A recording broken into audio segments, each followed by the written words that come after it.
Dalawang beses naglandfall ngayong araw ang bagyong Marce sa Cagayan. Una itong tumama sa bayan ng Santa Ana na hinagupit ng malakas na hangin at ulan. Nasa frontline na balitang yan, si Mon Gualvez.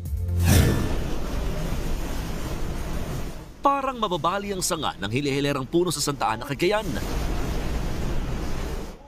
Hindi umubra ang mga puno sa tindi ng hanging dala ng bagyong Marce. Nagbagsakan naman ang mga paninda sa shop na ito sa bayan. Ang nasa tindahan, hinahawakan ng ibang estante para hindi matumba ng hangin. Bigla ring nawalan ng ilaw, kaya kanya-kanyang tago ang mga residente para hindi mabagsakan. Bumagsak din ang glass door sa police station.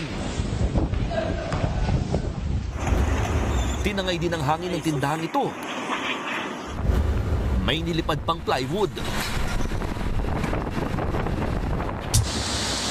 Ang mga puno, winawasiwas.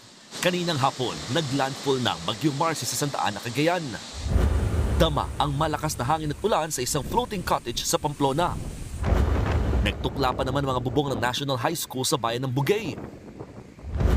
Sa Apari, Cagayan, tuklap din ang bubong na ito. Sa bayan ng Gonzaga, malalaki ang alon sa dalampasigan na sinabayan pa ng pag-ulan. Nagkasira-sira ang maraming bahay. Nabasag din ang glass door sa munisipyo ng Gonzaga. Ngayong gabi, pinasok na ng baha ang ilang bahay sa Gataran, Cagayan. Brown out sa ilang lugar. Simula pa kahapon, nagpatupad na ng preemptive evacuation.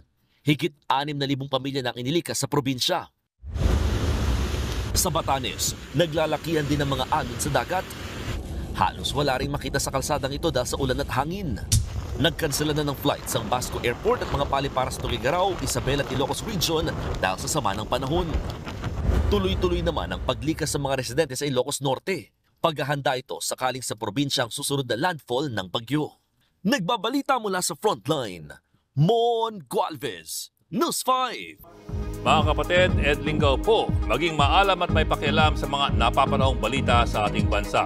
Para sa mas malalimang pagtalakay at paghimay sa mga issue at headlines, tumutok lamang at pag-subscribe sa social media pages ng News 5.